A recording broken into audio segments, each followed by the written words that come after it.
dans l'évangile, Jésus traite Pierre de Satan. Va derrière moi, Satan. Pourtant, Pierre lui disait de bonnes paroles. Il dit que le Seigneur te garde de la mort. Que le Seigneur te garde de tes ennemis. Qu'il ne te fasse aucun mal. Ce sont des paroles mielleuses. Des compliments. Des bonnes paroles.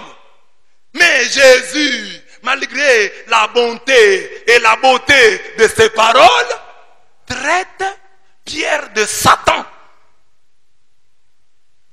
Or, dans le même évangile de Matthieu, Judas, quand il livre Jésus, en Matthieu 26, 50, Jésus l'appelle ami. Fais ta besogne. Judas qui livre Jésus est ami. Pierre qui ne veut pas que Jésus meure est Satan. Comment Pierre qui ne veut pas que Jésus meure est appelé Satan?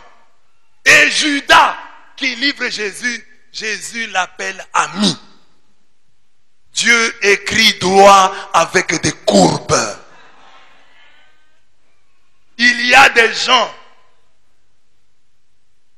qui te parlent, qui te disent de bonnes paroles, mais qui ne sont pas les amis de ta destinée. Il y a des gens qui te disent de mauvaises paroles. Il y a des gens qui te combattent, qui te livrent même. Et ce sont ceux-là qui peuvent être les amis de ta destinée. Car ils te permettront de te réaliser.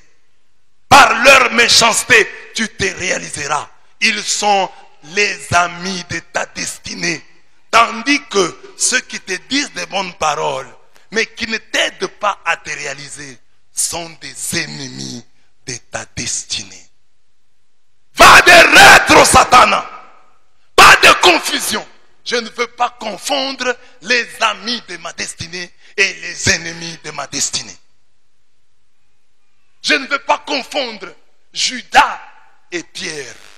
Judas qui me livre va permettre à ce que je devienne agneau de Dieu qui enlève le péché du monde. Car en me livrant, on va me tuer et en mourant, je vais sauver le monde. Judas qui me livre réalise la volonté de Dieu. Pierre qui ne veut pas que je meure, qui me dit de bonnes paroles. Mais ces bonnes paroles de Pierre vont m'empêcher, vont empêcher la réalisation du dessein de Dieu dans ma vie. Alors Pierre, malgré ses bonnes paroles, malgré ses bonnes intentions, est l'ennemi de ma destinée. Et c'est pourquoi pour le moment, il est Satan. Va de rétro, Satan. Je ne veux pas confondre l'ami de ma destinée de l'ennemi de ma destinée. Tout celui qui te dit de bonnes paroles n'est pas l'ami de ta destinée. Il y a des gens qui te disent des paroles dures, mais qui sont les amis de ta destinée. Alors que la maman que tu trouves gentille, qui te caresse dans le sens du poil, qui justifie tous tes manquements, tous tes péchés, qui ne te demande pas de donner le meilleur de toi-même, cette maman-là que tu crois être l'ami de ta destinée est en réalité l'ennemi de ta destinée. Nous avons donc besoin du discernement. Que Satan ne soit pas notre guide. Que Satan ne nous éloigne pas des amis de notre destinée pour nous jeter entre les mains des ennemis de notre destinée. Est-ce que la personne ici qui me dit parfois des choses dures veut-elle mon bien? Est-ce que si je suis ses conseils, je serai transformé? Ça, c'est l'ami de ma destinée. Dis à ton voisin, sois l'ami de ma destinée. Même si tu me dis de mauvaises choses, même si tu me livres comme Judas, mais sois l'ami de ma destinée. Je cherche l'ami de ma destinée. Je n'ai pas besoin d'ennemis de ma destinée, même si ils me disent de bonnes choses, même si ils me disent, ils m'offrent des paroles mielleuses, même si ils me caressent dans le sens du poil.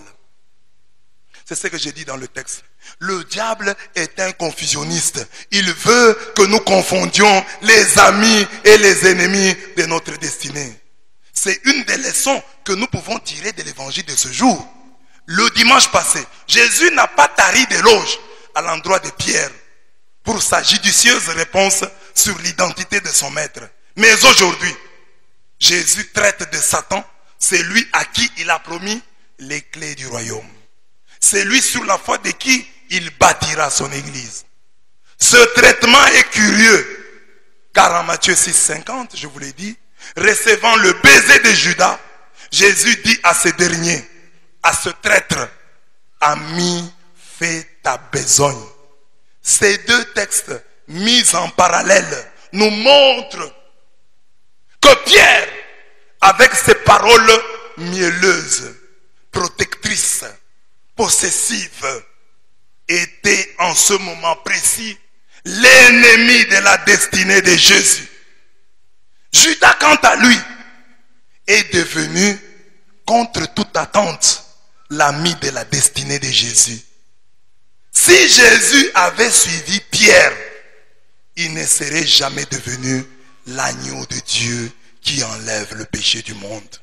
Il ne serait jamais devenu l'agneau du sacrifice. Jean 1, 29. Si Jésus avait fui sa croix, qui prendrait nos infirmités? Qui se chargerait de nos maladies? Jésus dit, je dois mourir, je dois prendre vos infirmités, je dois me charger de vos maladies. Pierre dit, pas question. Mais Pierre, tu ne connais pas ma mission. Laisse-moi réaliser ma mission. C'est pour ça que je suis venu. Ne me protège pas.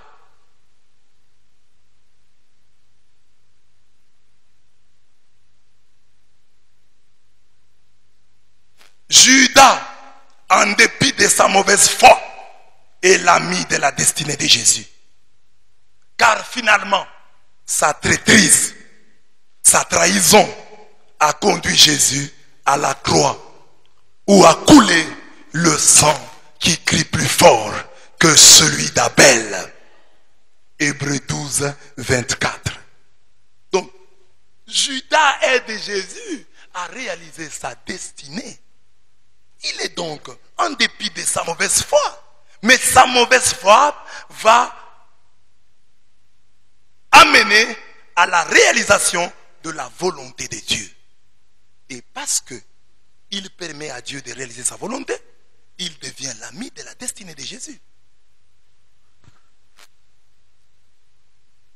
Vadere Satana.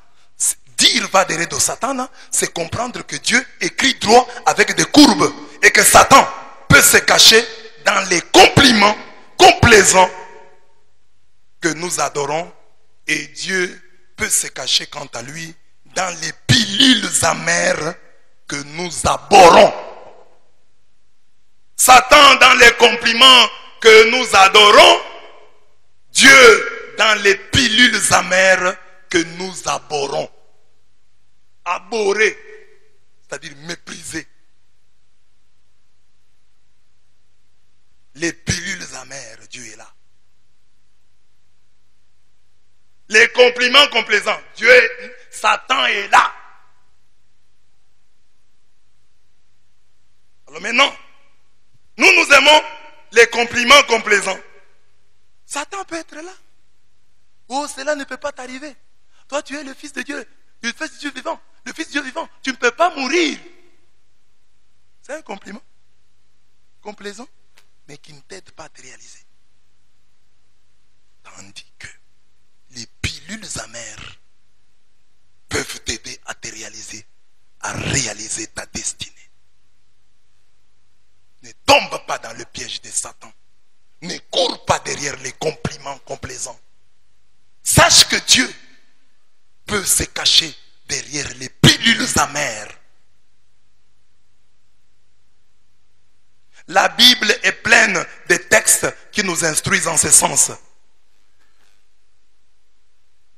Les frères de Joseph, en le vendant, sans le savoir ni le vouloir, Ils ont été les amis de sa destinée. Ils l'ont aidé à se réaliser. S'il ne l'avait pas vendu, s'il n'était pas allé en Égypte, s'il n'était pas chez Potiphar, il ne serait pas arrivé chez Pharaon. La femme de Potiphar a été l'amie de la destinée de Joseph.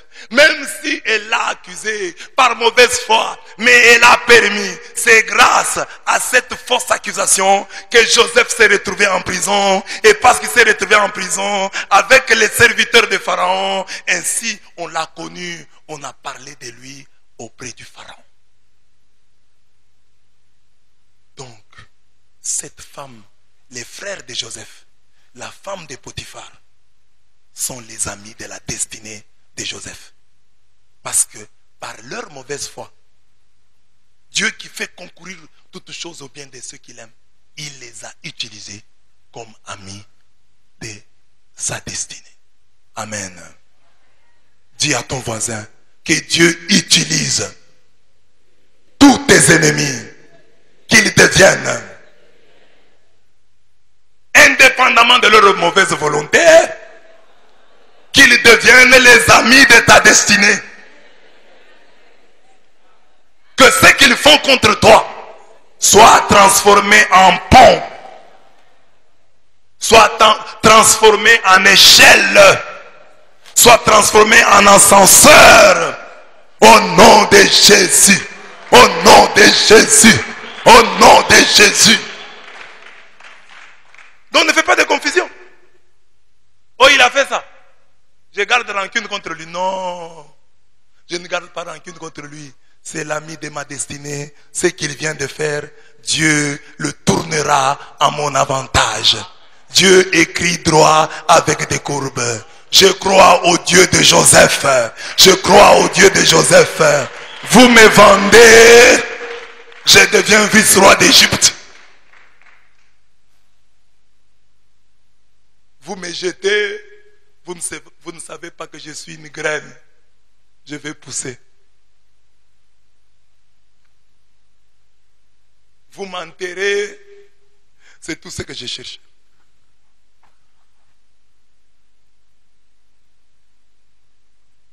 Grâce à leur haine, grâce à leur jalousie, les frères de Joseph l'offrirent vice-roi d'Égypte. Pénina, un autre exemple, c'est Pénina, la rivale de Anne, la future maman de Samuel. Par ses injures et ses invectives, elle devint l'amie de la destinée d'Anne. Elle devint l'amie de... Parce que c'est quand? C'est parce qu'elle a injurié Anne que Anne est allée à Silo, que Anne est entrée dans d'autres dimensions de la prière, que Anne a découvert les autres dimensions de la prière, que Anne a prié différemment. C'est parce qu'on l'avait injurié. Pénina qui t'injurie est l'ami de ta destinée. Car ces injures vont te pousser à t'énerver. Car la colère qu'ils vont t'inspirer va te pousser à prier. Mais si on ne t'avait pas injurié, c'est pourquoi je prie pour que Dieu te donne un mauvais bailleur, un méchant bailleur qui te demande le loyer à temps et à contre-temps avec des injures. Ainsi tu vas t'énerver et tu chercheras ta parcelle. Mais si tu trouves un bon bailleur qui ne vient pas réclamer ton argent, un mois il ne vient pas, deuxième mois il ne vient pas, troisième mois il ne vient pas, et puis t'as laissé seul dans la parcelle, tu peux penser que c'est ta parcelle. Tu peux dormir sur ton laurier et mourir locataire. Aie un bailleur qui te dérange, qui met des conditions, qui dit dans mes installations sanitaires, vous qui êtes locataire, vous n'utilisez mes installations sanitaires que les jours qui contiennent la lettre R à l'intérieur. Ça veut dire mardi, mercredi et vendredi. Les autres jours, vous vous débrouillez.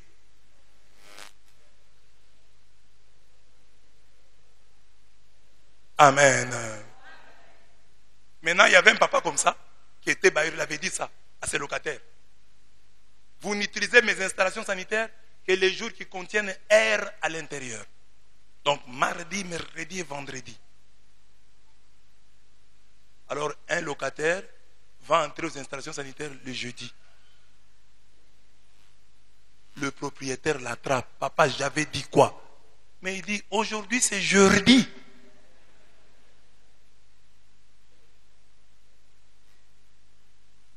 C'est pour rire. Mais quand tu as un tel bailleur, tu vas prier Dieu pour que tu aies ta parcelle. Mais si tu as un bailleur cool qui ne vient pas réclamer, tu vas penser que c'est... Tu vas être distrait. Ces bailleurs qui ne te dérangent pas n'est pas l'ami de ta destinée. Je n'encourage pas les mauvais bailleurs, mais je vais te dire à toi de sortir dans ce sommeil de locataire pour trouver ta parcelle. Que je prie pour que Dieu te donne un bailleur compliqué. Comme ça, tu seras fâché et tu prieras. Parce qu'aujourd'hui, tu vas à la prière et tu rends grâce à Dieu. Merci Seigneur de me donner un bon bailleur qui n'est pas avec moi dans la parcelle, qui m'a laissé la parcelle. La parcelle ici est devenue comme la mienne. C'est pas ta parcelle. Ces bailleurs-là qui te laissent tranquille n'est pas l'ami de ta destinée. C'est l'ennemi de ta destinée. Parce qu'il t'endort avec sa gentillesse, avec sa tendresse. Tu ne trouveras pas et tu ne chercheras pas ta parcelle. Amen. Donc dans la vie, il y a des moments où il faut prier pour rencontrer des péninats, des gens qui par leurs injures et par leurs invectives te poussent à chercher la réalisation de ta destinée. Il faut que tu rencontres une fille qui te dise que tu n'as rien, que tu n'es rien, que tu n'es pas de son niveau. Comme ça, tu vas chercher les niveaux. Il faut que tu rencontres un garçon qui te plaque et que tu te dises, tu n'es pas de mon niveau. Tu vas entrer dans la prière et Dieu va te donner un homme, l'homme de ta vie. Et celui qui t'a plaqué deviendra l'homme de ta mort. Amen. Amen. Que Dieu mette sur le chemin de ta vie les gens qui te réveillent.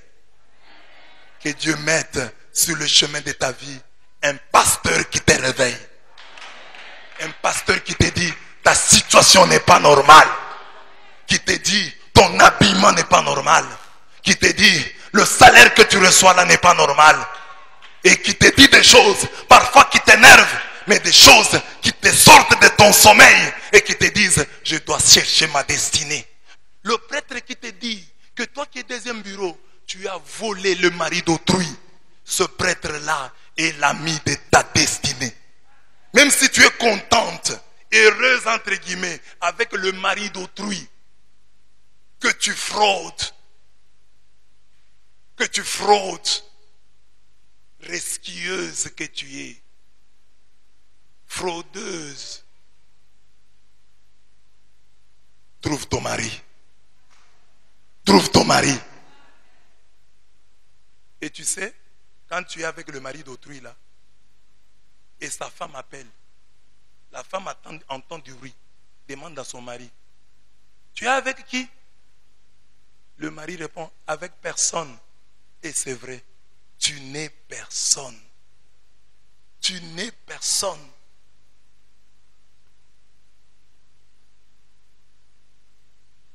L'ami de ta destinée et l'ennemi de ta destinée.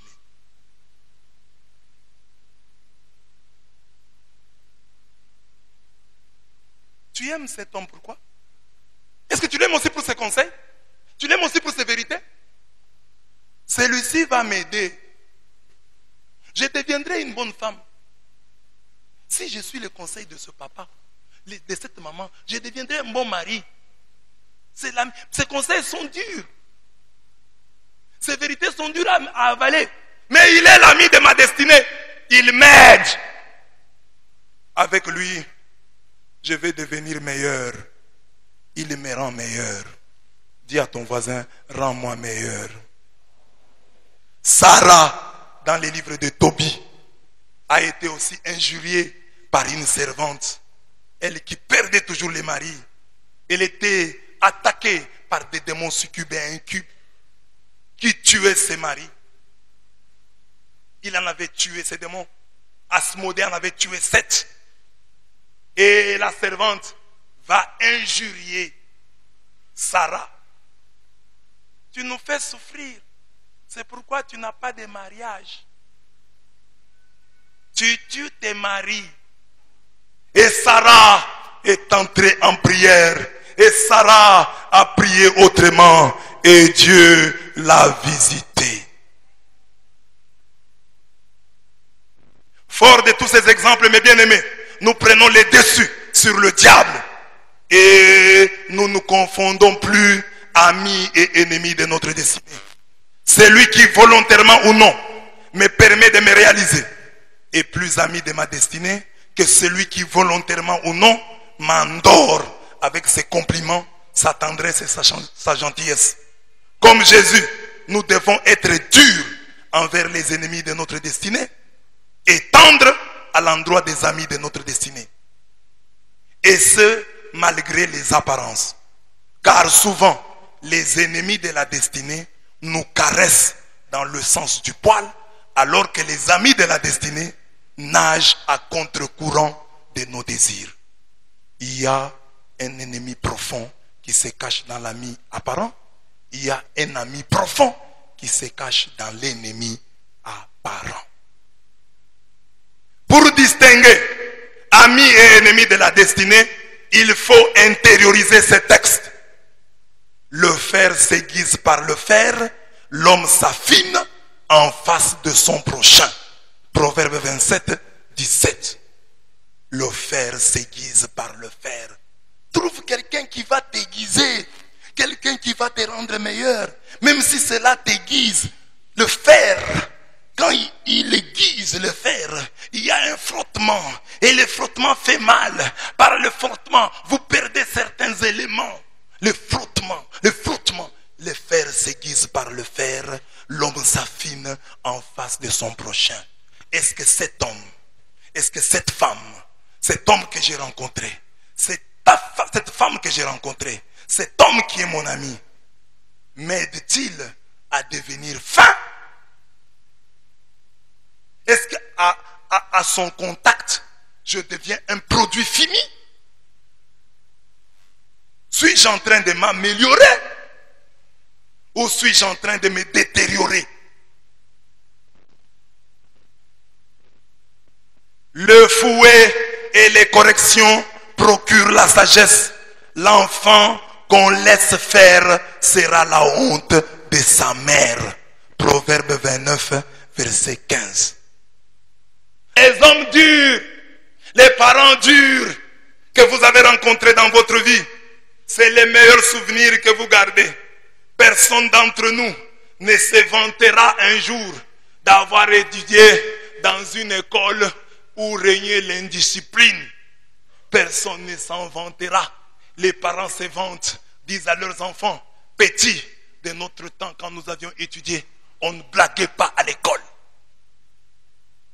Il n'y a aucun parent qui dira à ses enfants, nous on a étudié dans les conditions, les enseignants nous laissaient faire. Il n'y a pas la gloire dedans. La gloire est dans ce qui nous a demandé des efforts. La gloire est dans ce qui nous a aidés à nous réaliser, à être ce que nous sommes maintenant. Amen.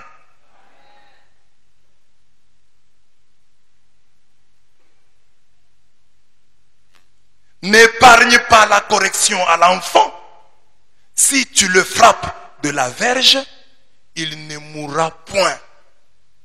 En le frappant de la verge, tu délivres son âme du séjour des morts. Proverbe 23, verset 13. Les chrétiens qui n'aiment pas la discipline, les enfants qui cherchent des parents laxistes, libertins. C'est ça les parents, les types de parents que les gens cherchent. Les parents qui permettent tout, qui acceptent tout. Ces parents-là creusent votre tombe. Mais les bons parents, ceux qui vous fouettent, délivrent votre âme du séjour des morts. Je m'en fous de ce que disent les psychologues. Merci à mon père qui est déjà mort et merci à ma mère qui est encore vivante. Si je suis ce que je suis aujourd'hui, c'est aussi grâce à leur fouet. Quand nous étions petits, nous on nous enseignait, quand vous mangez à table, de ne pas regarder ce qu'on donne à l'autre. Quand on voyait seulement que tu regardais le morceau qu'avait l'autre, tu recevais une gifle. On nous apprenait à ne pas être jaloux, à ne pas nous occuper de la vie des autres. Nous avons gardé les traces de cela. Aujourd'hui, nous nous occupons de nos vies. Nous ne regardons pas les morceaux de l'autre. Contente-toi du morceau qui t'a été donné. Nous nous contentons de ce que nous avons. Amenez-nous à une fête. Vous verrez comment nous on mange. Nous avons le charisme même quand il faut manger. Nous nous servons un peu. Mais regardez la jeune génération d'aujourd'hui. Quand ils vont, cette génération va aux fêtes, on te donne une assiette. Tu prends déjà au premier tour, à la première session, 4 boules de foufou. Il y a des beignets là-bas. On a dit, les beignets, tu vas prendre le deuxième tour. Toi, tu n'es pas sûr du deuxième tour. Sur le foufou, tu mets 12 beignets. Tu vois la mayonnaise et tu vois les bananes plantains. Tu dis, je vais aussi manger ça. Tu prends la mayonnaise, tu mets. Et finalement, le foufou se retrouve dans la mayonnaise. Tu prends mayonnaise, banane plantain, viande, légumes. Tu prends les amarantes, tu prends aussi le feuille de manioc. Et tu ajoutes l'oseille.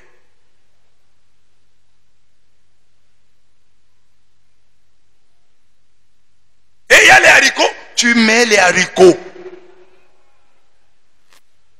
Et tu crées une bombe à neutrons. Une bombe atomique. On peut comprendre. Les garçons, généralement, sont des gourmands. Mais une fille, 4 boules. Et qui se retrouve dans la mayonnaise.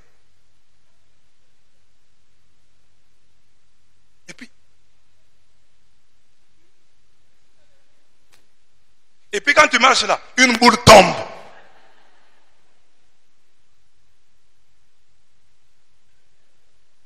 Maintenant, tu vas ramasser ou tu vas commencer à rire. Les boules aussi. Elles tombent. Nous, on a grandi. Les parents nous ont... Même aujourd'hui, quand nous restons chez nous à la maison, c'est l'œuvre des parents. Discipline. Tu vas te lever aujourd'hui. Oh, je vais aller dormir chez mon oncle. Non. Tu vas dormir là-bas comment? Mais aujourd'hui, les parents commencent à laisser leurs enfants. Allez un peu dormir chez votre oncle là-bas. Vous aussi, vous exagérez. Chaque jour seulement ici chez moi. Chez votre oncle, il n'y a pas de foufou là-bas. Mais nous, on avait des parents jaloux. Ils ne voulaient pas que nous puissions aller chez l'oncle, chez la tante. Vous allez faire quoi là-bas? Vous allez chercher quoi? Mais les parents d'aujourd'hui, projet de vie. Je vais envoyer mes enfants à Kinshasa. Ils vont aller chercher chez leur tante. Ils vont aller chercher chez leur oncle. Et les parents sont contents. J'ai mes enfants qui sont à Kinshasa, chez ma tante.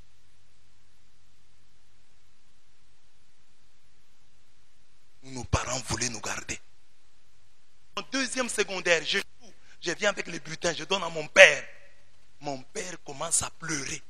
Il ne m'a pas frappé ce jour-là, il a seulement pleuré. Et depuis, je n'ai jamais échoué. Le même là, c'est qu'il voulait mon bien. Mon papa n'avait pas beaucoup étudié.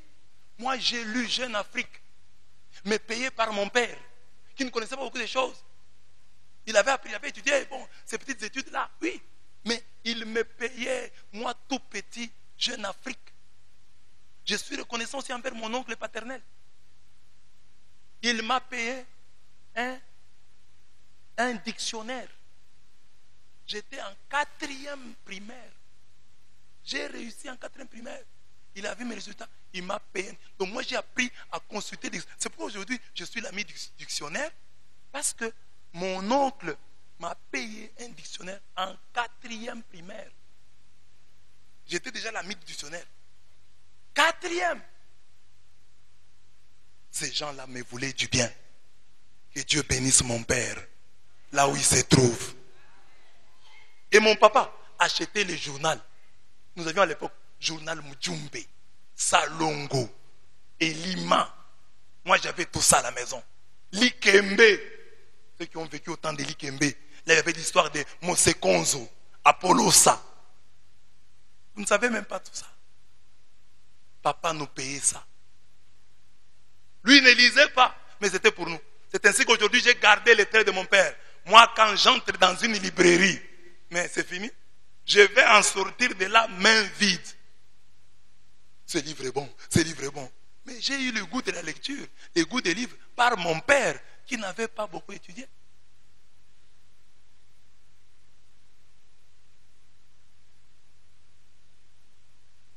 Psychologue, je m'excuse. Pédagogue, je m'excuse. Mais moi, le fouet de mon père m'a aidé. S'il y a des enfants qui sont bons sans le fouet de leur père, gloire à Dieu. Mais moi, j'étais si mauvais qu'il fallait le fouet. Peut-être les enfants d'aujourd'hui sont si bons qu'ils n'ont pas besoin de fouet. Mais nous, nous étions mauvais, nous avions besoin du fouet. Et le fouet nous a sauvés du séjour des morts.